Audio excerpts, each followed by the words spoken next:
All right, thanks a lot for joining us, everyone. This is the Founders Group, and we're here with Gavin Judd. He's going to have a conversation in regards to building compliant products for consumption, consumer consumption. So without further ado, go ahead and take it away, Gavin. All right, wonderful. Thank you, everyone, for being here. It means a lot. Let me go ahead and share the presentation I have for you guys. All right, let me know if you guys can see that. Coming through clear. Wonderful. Wonderful. Pardon me. So before we begin, just kind of want you guys to consider this. I don't know if you guys have heard about the T-app or the mail version of the T-app. Both made huge headlines because of the leaks due to their breaches and lack of security, despite the success of the popular platform. So I want you guys to consider something. During real incidents, many companies, they end up discovering that their backups don't actually restore.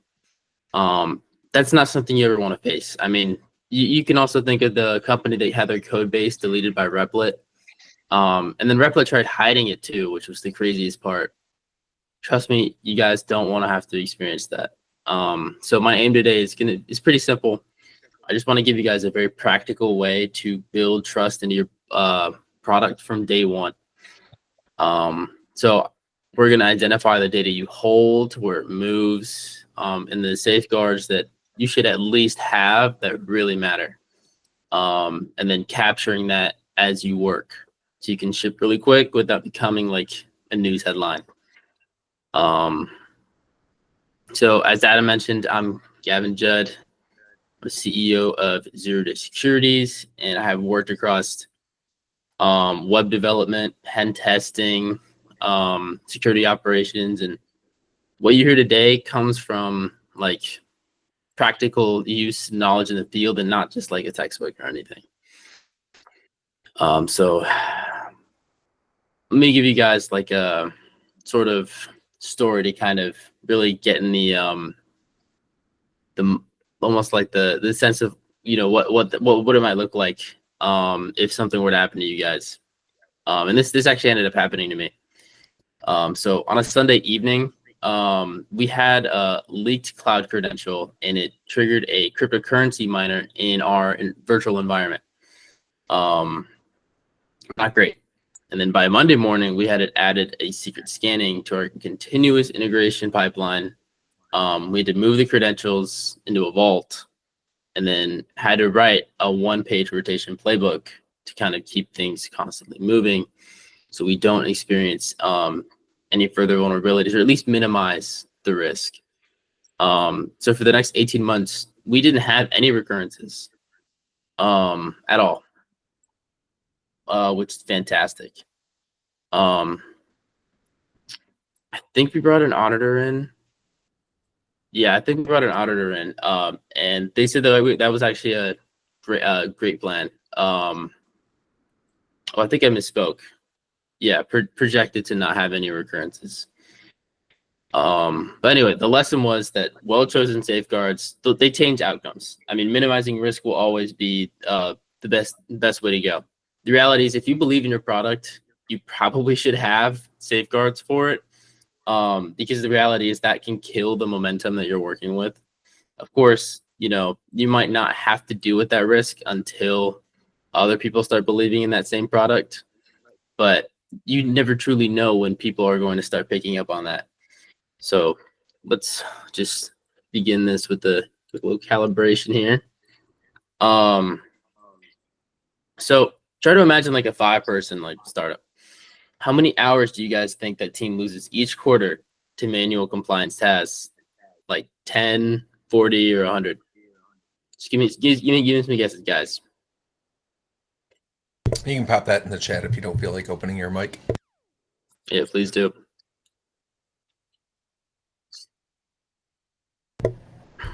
Got 40. 40. Okay. My guess is that they don't spend enough time on it. They probably need to focus on it, but they're not getting to it in a team that size. I like that answer a lot. So teams without systems, they end up usually chasing to like dozens of hours, chasing screenshots, hunting for evidence, and just answering like redundant security questions. But it's when you build proof into your normal work that those hours, they compress dramatically. So you'll notice a blue box on the slide. It reads GTM tip. It's sort of like a go-to-market nudge. If you were in pre-audit, you guys just send buyers a concise security overview in a live evidence folder while you pursue something called SOC 2. SOC 2 is huge in the cybersecurity community. It's one of the minimal standards that a lot of people adhere to, and sometimes not by choice. They have to kind of maintain trust between their client and themselves. So for early pilots, it's often enough to kind of keep procurement moving. I'll give you guys another story. We ran a 1-week security sprint for a client. I think it was like a small trust center. And then we had an organized evidence folder as well, and a clear list of like smaller processes that we had as well. And the deal moved forward before certification posted because the buyer could see that we had evidence of real controls operating. And of course, when you have like a 19-year-old CEO, it really helps. First is unknown data and shadow flows, which is just in the background workflows. When a team can't answer, what do we hold and where does it travel? The risk ends up being guesswork. You can't really retrace your steps. There's not a whole lot of practices that you can utilize very quickly or assume to use to minimize the current risk that you either have been bequeathed with or could face. And second, overbuilt controls and underbuilt basics. That's pretty common. It's pretty common to buy sophisticated tools while just skipping the basics. Multi-factor authentication. I know some of you guys probably hate having to do that with those authentication apps or texting and the calls. I mean, I personally hate it, but I know how necessary it is, especially for college students. There are so many scams nowadays where they get your information sometimes without you even knowing, and they'll try to log in. Multi-factor authentication stops that. Tested backups, centralized logging, disciplined access, those all help. And then most importantly, no audit trail. That is just beyond bad. Without simple and consistent evidence, security reviews, they turn into just delays and you lose momentum. So I don't know if you guys could tell, but I'm a little bit of a story guy. So just to kind of give more tangible kind of connection to what I'm saying, I'll give you guys another story. So we ended up getting a bug at one point because we did work with the school due to my connections.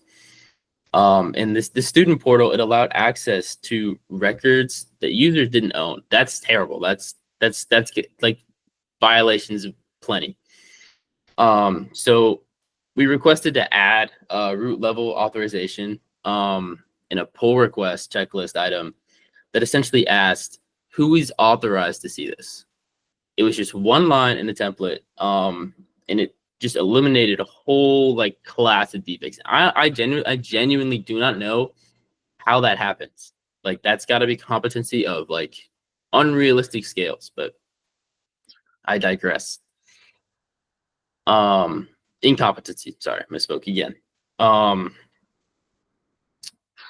mean, I could tell you guys another story. I don't necessarily know how much you guys want to hear it. So just let me know. Should I tell you guys another story related to this? Just let me know. Just as important. All right. I guess I'll just move on. All right. So I guess we'll just replace this like improving here with some operational rhythm. Let me know if I'm ever going too fast or you guys are having trouble keeping up with what I'm saying or whatever the case may be. Just let me know in the chat. Happy to kind of slow down. But so think of this as what you're seeing as like a memorable like mental model for you guys to leverage. So inventory what you have, and then map where it moves, and then safeguard that with the smallest set of controls that match like the proportion of the risk. And then prove it as you work. So audits end up being like assembly and not archaeology. And just two habits, they can make this stick. So the first thing you could do is that after every meaningful change, you guys could save a screenshot or at least a log excerpt to like a shared like evidence folder or whatever you'd like to call it. And then second, keeping your crosswalk to like 5 buckets that everyone can remember. Like you could call them like access, secrets, encryption, logging, backups, and vendor management. I mean, I can go ahead. Well, it's right there for you guys to read. I didn't even. Wow, that's crazy. I didn't even see that. But anyway, now we're gonna walk through kind of each step here. Now, if I'm losing you guys with all this technical like mumbo jumbo diction, let me know. I'm happy to clarify as well. But anyway, creating a 1-page inventory of all of the like data types that you process is fantastic. It's fantastic. If you do this already, you're a step ahead. You're a step ahead of like plenty of other entrepreneurs. But listen to data you process, like personal data, protected health information, which sometimes you might, it depends on the scale and specifically what you're listing, but just be very careful with listing protected health information, payment data and secrets. And keep in mind, this is data types, not the actual data information, along with their sources, retention, and a clear owner. Perfection here isn't necessarily important. You know, you don't have to be very meticulous and, you know, make sure that it's absolutely picture perfect, but just get a page that your team can actually use. The sheet will answer like half of your security and privacy questions before anyone even has to like say anything. So it's good to have on hand. So once you know what you have, you can, you know, draw where it goes. So we're going to move to map. So drawing I know there's a lot of drawing up, but I mean, if you are part of a startup, you run a startup, you know very well that documentation is fantastic to have. It does a lot for you. Anyway, drawing a 1-page diagram of the application, and then like the application programming interfaces, storage, and third parties, and then marking the risk at handoff. So like authentication and authorization, secret handling, secrets just being like the variables you don't want out, like keys and whatnot, things that your end user should never be able to find, logging, backups, and transfers to vendors. So I want you guys to ask yourselves one question: which error on this page would hurt you most if it failed? Probably start there. So with that clarity, we're gonna, you know, choose safeguards that matter. So choosing safeguards, according to all the data you guys just mapped, theoretically, and the risk you just mapped, again, theoretically. So for most early teams, like 6 categories will produce pretty big returns. So access, logging, I mean, we've talked about this, encryption, key management, and vendor checks and backups. Can't forget backups. But getting them all in like a 1-page matrix, like just stating or helps, especially trying to figure out all of the details and being able to leverage. And make sure you list in that 1-page matrix, you know, who owns the control, what is done, and how often. And if you could do these 3 things just this month, like if you had to do one of these 3 things I talked about, just at the very least, enable multi-factor authentication everywhere. Centralizing logs. Within at least 90 days of retention. Having a privacy policy where you either state how long you keep data, and having kind of a methodology of how you process and hold data.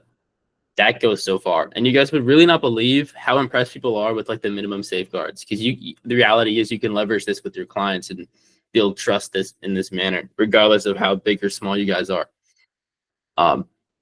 Trust me, people know that the more effort you put into this, the more likely you are to kind of be competent. And running running like a backup restore test as well to make sure all your processes work. I mean, fantastic. I'm gonna go ahead and tell you guys another story. All right, nobody get mad, but there was one time where our first recovery test failed. So we sorry about that. Let me hard stop issues for the next one. No worries. But anyway, so our first recovery test failed. We tried to automate weekly restore tests with alerts. Didn't go great. And then when a real incident actually ended up arriving, we tried to restore the system. Did not necessarily work. We experienced firsthand how critical having backups were, and then moving forward from that, when a real incident arrived, we ended up getting to restore the system in about an hour, and then we had that evidence ready for our customers. So the final step is just what turns preparation into confidence. So evidence doesn't have to necessarily be complicated. Tickets that like reference risk, pull requests with the like short security and privacy checklist, and logs from your build pipeline, a small policy as code snippet, and a few log exports. They're all like these things are all acceptable when you capture them consistently. The consistency is really what makes them acceptable evidence. So just place your best evidence, your best artifacts in a shared folder. You can call it evidence, but I'm just calling it for the sake of reference. But and schedule a 30-minute monthly review to file these items. This map actually aligns with SOC 2, ISO 2007-1. And it aligns to NIST, which is a government entity's cybersecurity framework. Also aligns with CIS controls, and it makes OWASP, ASVS, and again, sorry for all the cybersecurity terminology jumbo, but it makes these requirements easier to demonstrate. And having this compliance, again, huge selling point for a lot of customers. So with privacy, just maintain a data processing like addendum and a public list of subprocessors. Know your 72-hour notification clock. That's specifically for the European Union. If you're trying to go international, of course, you have other compliance laws to adhere to. I'd highly suggest doing research with that as well. And these three practices, they answer a lot of like surprising number of procurement questions. But let me close with 3 ideas to remember in a simple action plan. Should have brought some water with me. But first, the best thing you can do is start with data, not necessarily creating a framework. Start with your variables. Second, choosing the smallest set of safeguards to match the risk that you actually face. And then third, capturing the proof as you work, not waiting for audit season. I mean, if you do your taxes, you'll probably get that.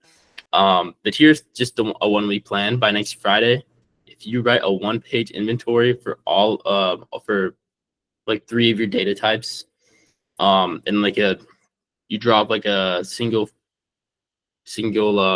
page flow sorry, that was hard to find in my head. Single page flow diagram.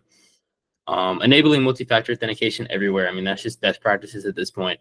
And then running at least one restore test, and recording the result, and then recording that in that evidence folder with along with 3 artifacts from real work. I genuinely cannot tell you guys that your weakest link in cybersecurity will always be your biggest liability, and it probably at some point will be end up being leveraged if you have a product that you genuinely believe in, or even a service.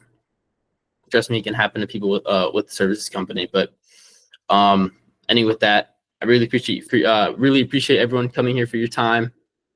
I know it was a little short, but the reality is, I mean, that's all you really need to know. And with all this information, you'll already be massive leaps and bounds ahead of your competition. But with that, I'm happy to take questions from you guys if you'd like. And if you guys would like, you can find me on socials as well. Cyber Gavin on TikTok, I believe, and you can find me on LinkedIn under Gavin Judd.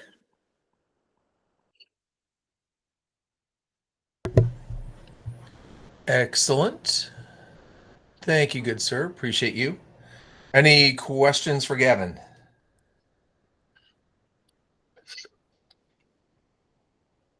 Almost did a great job. Hit my mark. That's always a good thing. All right, terrific. And you can definitely catch up with you in the server as well.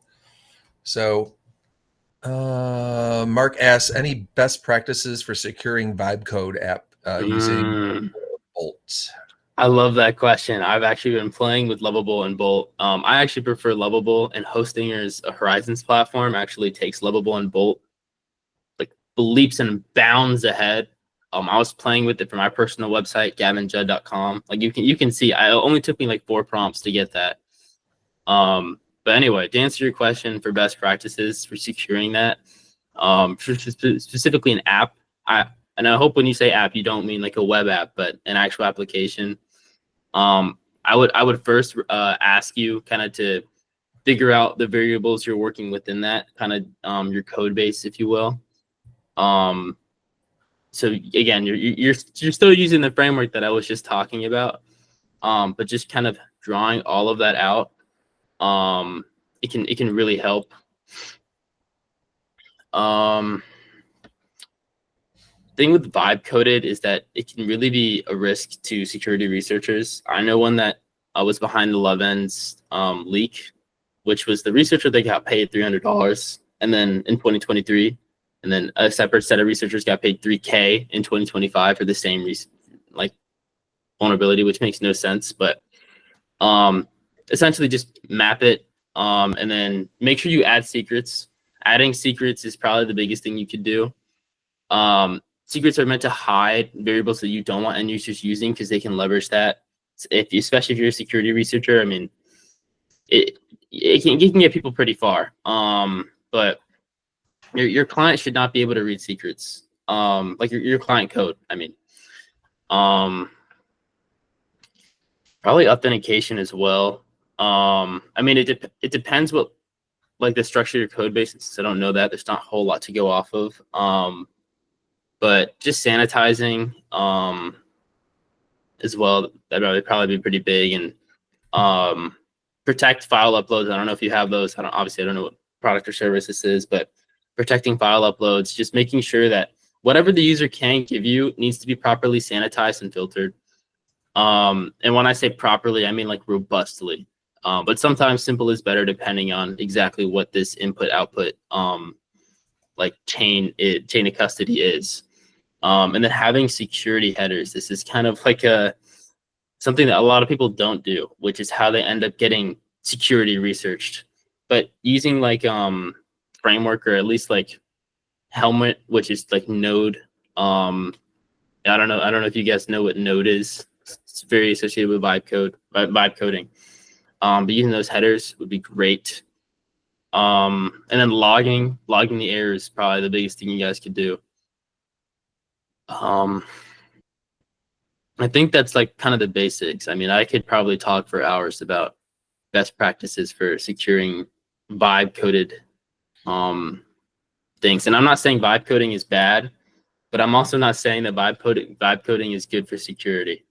Fantastic outputs, just not great for securing things. And I want you guys to also consider there is something called Title III ADA compliance.